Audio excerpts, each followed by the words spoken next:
ॐ हिरण्मयेन पात्रेण सत्यस्यापि हितं मुखं तत्त्वं पोषणपावृणो सत्यधर्माय दृष्टये. I welcome everybody to the Swadhyaya Jnanayajna program by Academy of Yoga and Oriental Study, Bhubaneswar. This is a lecture series on Gheranda Samhita by Dr. Indulata, Director, Academy of Yoga and Oriental Study, Bhubaneswar. This is lecture number 42 of Gheranda Samhita and lecture number 33 of the second chapter of Gheranda Samhita. Today we will discuss on Yogasana, and this is the last lecture of second chapter of Gheranda Samhita. Now, first of all, let us see how the word Yogasana is formed. The Yogasana is formed by adding two words, Yoga and Asana. Yoga plus Asana is Yogasana. So this is here Yogas in Yogasana. There is Yoga and Asana. Asana is the posture, Yoga is the name. Why it is called Yogasana? How it is called Yogasana? The answer is giving in the sloka of Gheranda Samhita. In the description sloka of Gheranda Samhita, it is like this. Yogasanam bhavete eta yoginang yoga sadhane. This is called Yogasana. Yogis do it to practice yoga. Because yogis do this asana in order to practice yoga. Therefore, it is called Yogasana, or yogis sit in this asana to practice yoga. Or this is a suitable asana for the practice of yoga. Therefore, it is called Yogasana. Now, let us see how yogis sit in this asana to practice yoga. And none other than the Yogiswara, Lord Siva. He is the greatest yogi. He is sitting in this asana. This is the most convenient asana for doing yoga, for practicing yoga. Now let us see.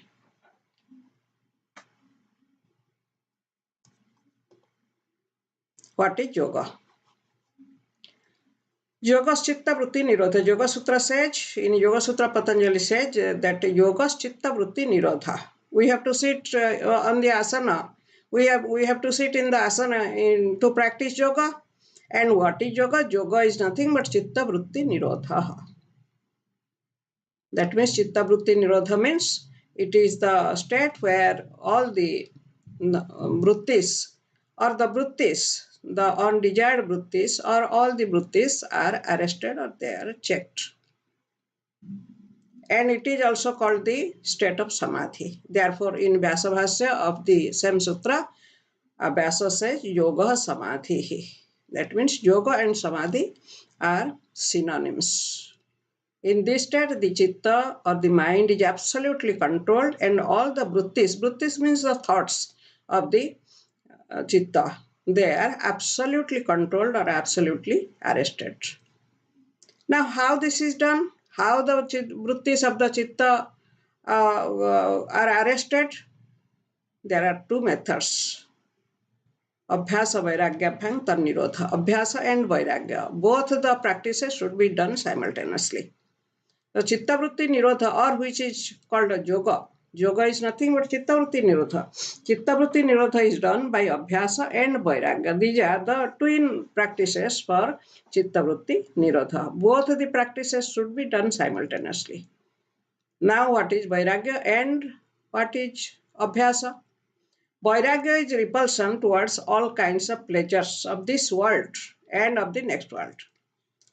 So in Vairagya, one has to develop repulsion. Repulsion means dislike towards all kinds of worldly pleasures and all kinds of heavenly pleasures also. And this Vairagya is absolutely a mental practice. One has to fight with the mind so in order to develop repulsion for all kinds of pleasure. Or he has to withdraw the mind from all kinds of pleasures of this world and of the other worlds. Now let us come to Abhyasa. What is Abhyasa? These are twin practices. Abhyasa is to try again and again to make the mind vrittiless. Tatra sthito jatra abhyasaha. Sthitau jatnah abhyasah. Abhyasa is jatra. Jatra means effort. Sthitau, from sthiti to sthitau.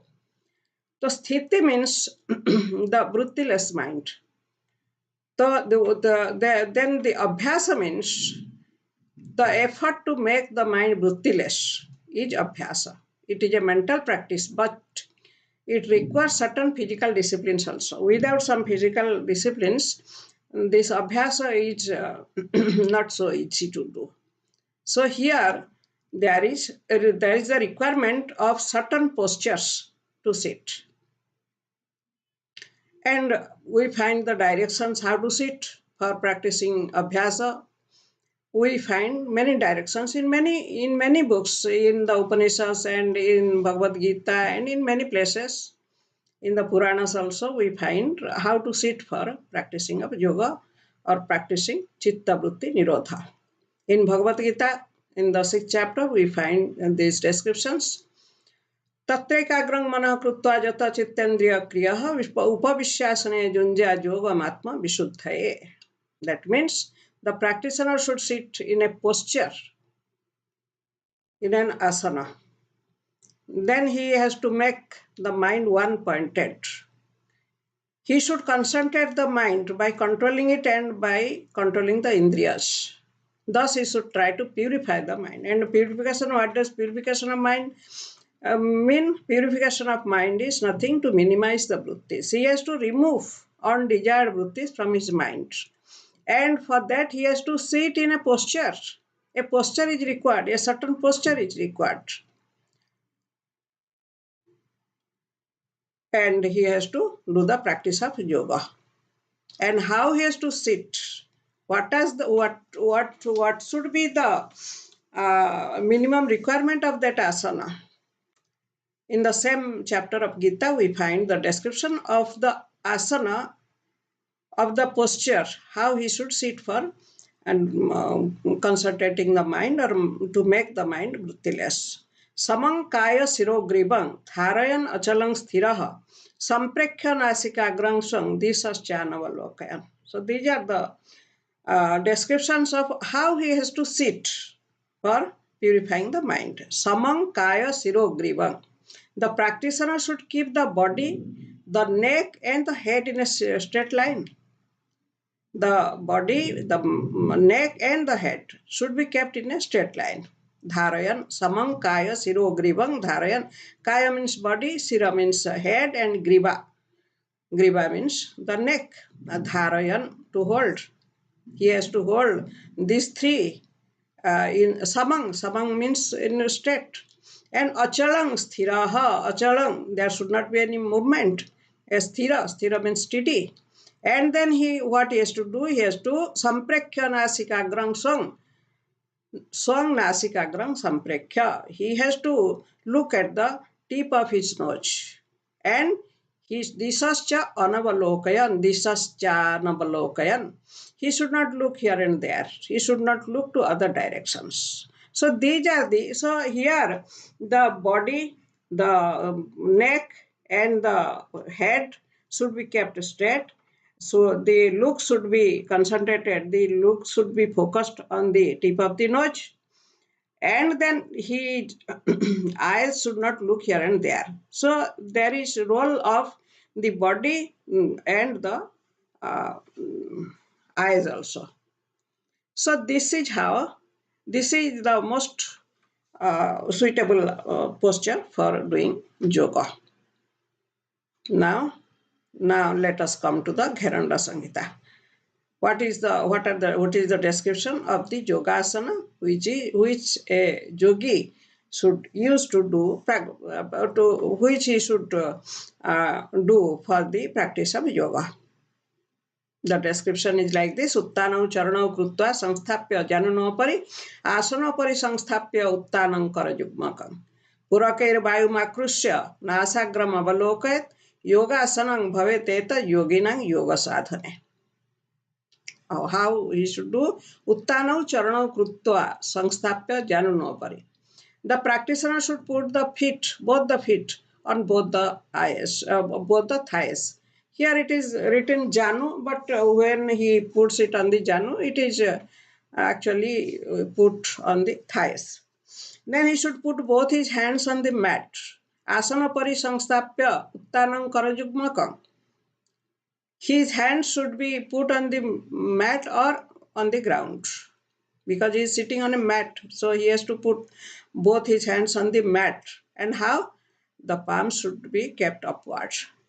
Then he should draw air by puraka. Puraka is by makrusya. Then nasagram avalokayat. He has to look at the tip of his nose. He should fix his gaze on the tip of his nose. And this is called yoga. Yogasanam bhavete tat. This becomes yogasana. Yoginang yoga sadhane. Yogasana, this is helpful for the yogi to do yoga. So this is the description of yogasana in Gheranda Samhita. Now let us see what are the steps, how he should do it. The practitioner should sit on the ground first, then he should put his left foot on the right thigh, and he should put his right foot on the left thigh. Then he should put both the hands on the ground with palms upwards. Then he should inhale and retain. He has to focus his gaze on the tip of the nose. So these are the 6 steps he has to do. Now this is the picture of Yogasana. Sunil Kumar Debata is doing it. He is sitting on the ground. He has put his left foot on the right thigh and right foot on the left thigh. And he has put both his hands on the ground or on the mat. And he has inhaled and retained, and he is looking at the tip of his nose. So every step is done perfectly. Now, what are the benefits? Yes, there is one line for the benefit which describes the benefit of the asana. Yogasanam bhaveteta yoginang yoga sadhane. This is yogasana, and it is helpful for the yogis to practice yoga. That means it is a great promoter of yoga or Chittavrittinirodha.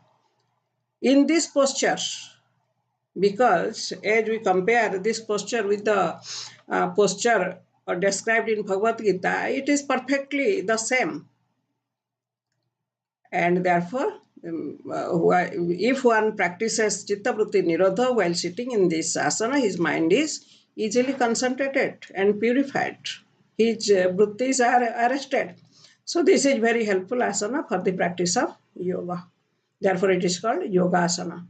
And there is no asana by the name Yogasana in Hatha Yoga Pradipika. Like this, we finish Yogasana, and here ends the 2nd chapter. In the next lecture, we will start the 3rd chapter of Gheranda Samhita. Thank you for listening to this lecture. I shall be happy if you write your doubts and questions and suggestions in the comment box. I shall be happy to answer all your questions and consider your suggestions. Thank you again.